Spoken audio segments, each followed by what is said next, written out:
commencer, fidèles internautes, avec beaucoup de sujets autour de nous. Et aujourd'hui, nous sommes samedi, le 10 janvier 2026, et nous sommes venus avec un très bon sujet pour partager avec vous, les enfants de Dieu, partout où vous êtes dans le monde. Au micro, c'est votre frère Isaac Douama, les typologues de Jésus, tout est bon, toujours dans le cadre de l'émission La Parole Parlée, qui est l'émission de la radio Typologue. Sur ces plateaux aujourd'hui, nous avons une servante de l'Éternel et elle a accepté de partager aujourd'hui ces plateaux avec nous. Comme d'habitude, elle est vraiment l'habituée de cette émission. Il s'agit bien de la sœur Esther Kaïka qui est avec nous sur ces plateaux aujourd'hui. Bonjour la sœur Esther et que Dieu vous bénisse. Bonjour, Amen, Shalom, Shalom, bien-aimé typologue. Merci beaucoup. Comment la santé, comment toutes choses? Ça marche bien? Tout va bien et la grâce nous suffit. Le Seigneur est bon pour nous tous. Bonne année. Je pense que c'est notre première émission de l'année 2026 qui vient de commencer. Bonne année à vous. Bonne année, mes meilleurs vœux à tout le monde, à tous les aigles et les aiglons. Que le Seigneur continue à nous orienter toujours vers notre position en Christ. Ça, c'est très bien, notre position en Christ. Ça, c'est très bien. Ça, c'est très, très bien. Alors, si vous pouvez résumer votre année 2025, comment vous allez, n'est-ce pas, résumer cela? En tout cas, ça a été rempli de surprises agréables, tout comme des expériences que je peux appeler de combat. C'est vraiment du waouh parce qu'il y a des moments où on pensait qu'on va où, mais le Seigneur lui-même faisait qu'on puisse toujours comprendre que tout ce qui est arrivé là n'était que pour que nous puissions comprendre certaines choses qu'on avait peut-être raté d'assimiler pour que nous puissions être toujours là pour la bonne encadrement des aiglons pour les amener à maturité. Alors, ça a été vraiment l'année où on a pu découvrir certaines choses qui sont toujours utiles pour le corps de Christ. C'est tout ce que je peux dire en passant.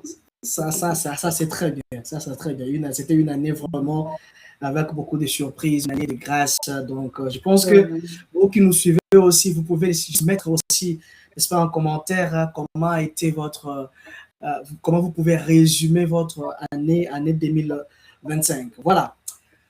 C'est une nouvelle thématique aujourd'hui, un nouveau sujet. Comme d'habitude, nous allons parler sur le vœu du mariage. Il y a quelques questions que nous avons mises en place pour parler, et je pense que les enfants de Dieu partout vous allez être bénis, parce que si vous avez peut-être des problèmes de couple et autres, et vous avez fait le vœu de mariage, donc c'est ici que nous allons vraiment décortiquer et parler de ça. Alors la sœur Esther, que représente réellement le vœu de mariage selon vous? Quand on parle du vœu de mariage, que représente? Qu'est-ce que vous pensez? Qu'est-ce que vous voyez au fait? En tout cas, c'est un moment très, très, très capital. C'est un moment très capital où les conjoints ou le couple arrivent à exprimer leur engagement, vous voyez, leur engagement vers l'avenir commun. Vous voyez, donc lorsqu'ils se sont rencontrés, ils se sont choisis, et chacun a eu cette conviction qui prouve que sans l'autre, il ne pouvait pas vivre. Il a trouvé cette fois-là l'os de ses os, la chair de sa chair. Et l'autre a senti aussi la même chose. Lorsque les deux arrivent à être vraiment d'accord, ils arrivent à s'accorder. Vous voyez, c'est à ce moment-là qu'ils vont chercher à mettre tout en place et ils vont peut-être vouloir que les gens soient informés que les deux sont faits l'un pour l'autre et ils vont s'engager devant l'État, devant la famille, devant les amis pour leur engagement vers un avenir commun. Donc, ils vont formuler des vœux selon leur tradition, ils vont formuler les vœux personnels, hein. Donc, ils vont mettre aussi même leurs souvenirs, leurs projets, hein, donc, pour l'union durable, hein, partageant des projets pour l'union durable qui symbolisent le passage vers une nouvelle vie à deux. Vous voyez, marque l'importance du respect et de la construction d'une histoire ensemble. Ça, c'est très bien. Est-ce qu'il y a des étapes? Est-ce qu'il y a des étapes pour arriver, n'est-ce pas, dans le vœu de mariage? Est-ce qu'il y a quand même des étapes à suivre? Exactement. Je peux appeler ça même la fondation du couple. Je peux appeler ça la fondation du vrai couple. Parce que les gens qui se rencontrent pour le concubinage, ils n'ont qu'un soubassement, leurs sentiments, c'est tout. Mais les gens qui projettent aller loin vers un avenir commun, en tout cas, ils ne peuvent pas donc rester superficiels. Ils vont d'abord regarder, ils vont s'observer, et avant d'arriver à cette conviction-là, mutuelle pour déclarer à l'autre que tu es vraiment celle que j'ai trouvée. Tu es celle que j'ai trouvée. Parce que la Bible nous dit, celui qui trouve une femme trouve le bonheur. Donc, avant que le vœu n'arrive, il y a eu un temps de chercher. La Bible ne dit pas celui qui prend une femme trouve le bonheur. Celui qui trouve, vous pouvez prendre une femme, mais vous n'avez pas trouvé une femme. Mais celui qui trouve une femme, c'est celui qui a pris du temps d'abord pour chercher cette femme-là. Il l'a cherchée et en la cherchant, il avait un profil qu'il avait déjà projeté, disant ma femme sera comme ça, ma femme sera comme ça, et je sens qu'il faut qu'elle soit comme ceci ou comme cela. C'est là, lorsqu'il la trouve, il est tellement déjà dans l'attente d'observer si les choses que lui planifiait de trouver chez l'autre sont vraiment ainsi. Voilà, c'est alors que lorsqu'il trouve que vraiment c'est la femme que je voulais, que j'ai cherchée, c'est celle qu'il me faut, c'est là qu'il doit soubasser son vœu. Voilà. Maintenant, ce vœu-là va se faire juste du côté de l'homme, parce que vous avez plus parlé de l'homme, parce que c'est l'homme qui choisit. Et ce vœu-là, c'est seulement l'homme qui va faire le vœu, ou encore la femme aussi peut, n'est-ce pas, accepter, ou encore lui, ou elle aussi, dans son tour, elle peut aussi faire le vœu à son mari.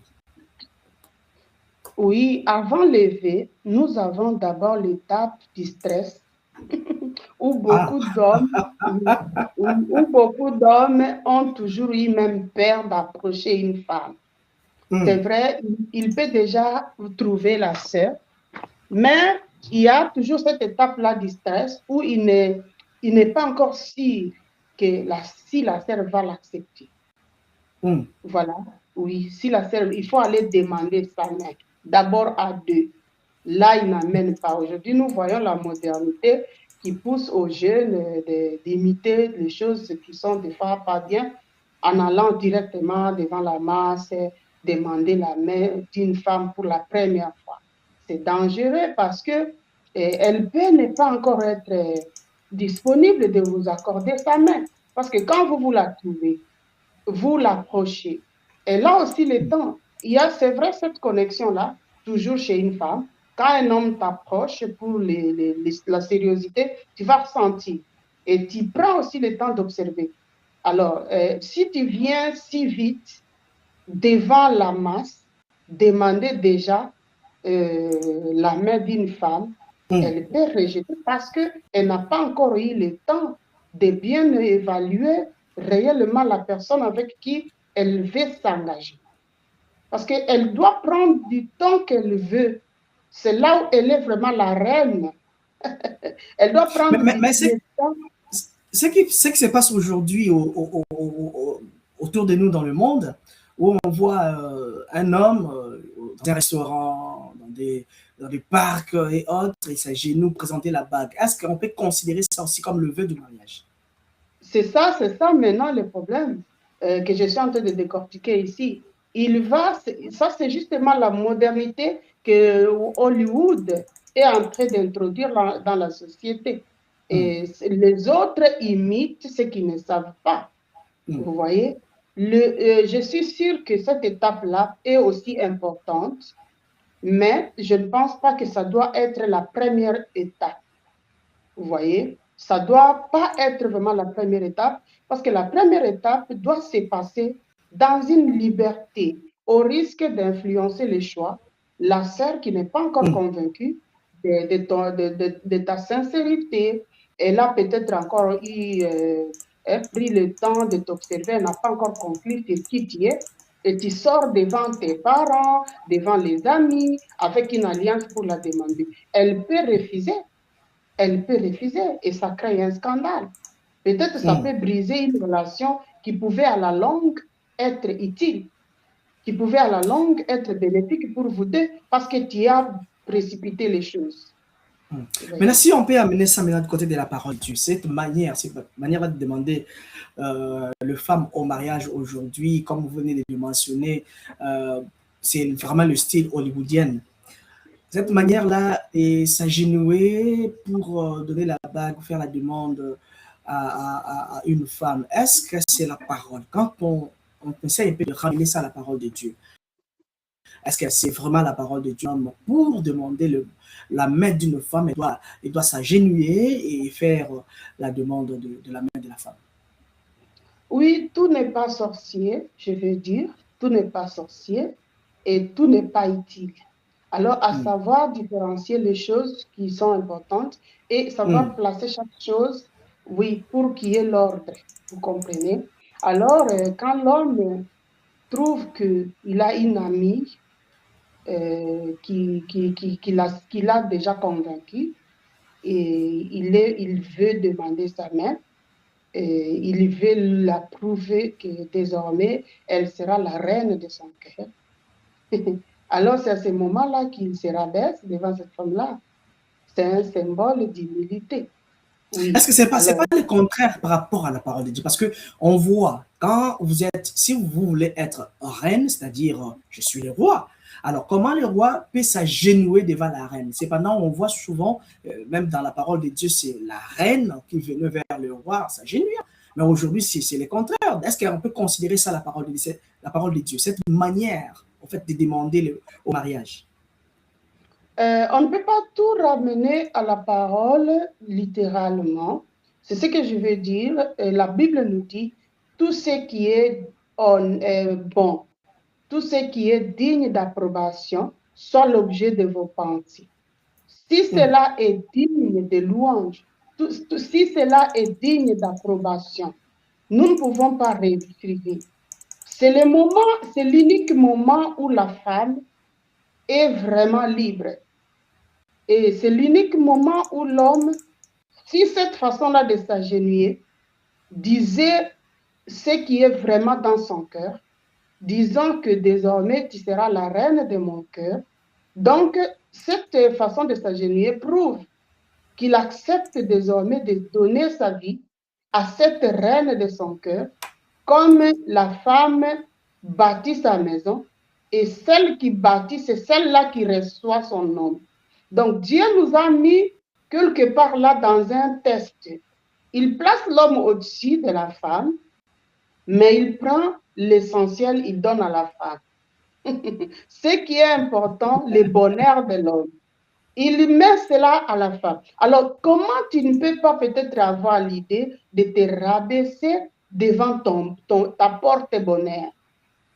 Alors, c'est tout à fait, des fois, un peu normal, mais à une condition que ça ne soit pas un faux V, parce que quelqu'un peut le faire, mais c'est juste pour séduire. Et l'autre qui ne l'a pas fait, peut-être est sérieux. Oui, maintenant c'est à quel moment?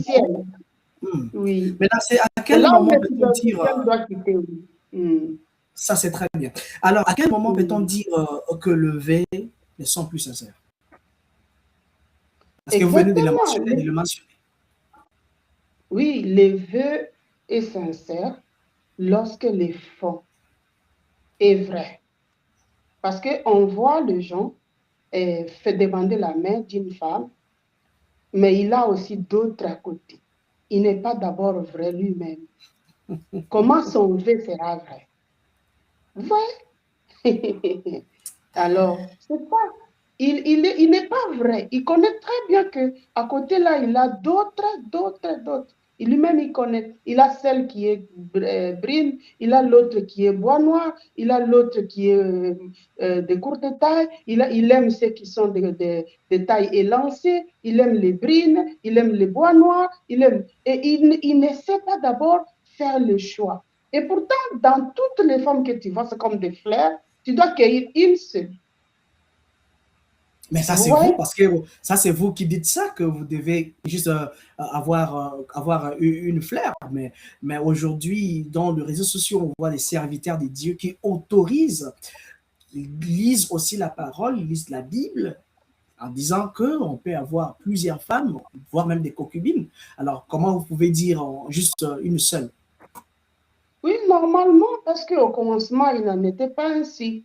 Alléluia, merci Seigneur. Alléluia, Alléluia, merci Seigneur. Au commencement, il n'est de merci Seigneur.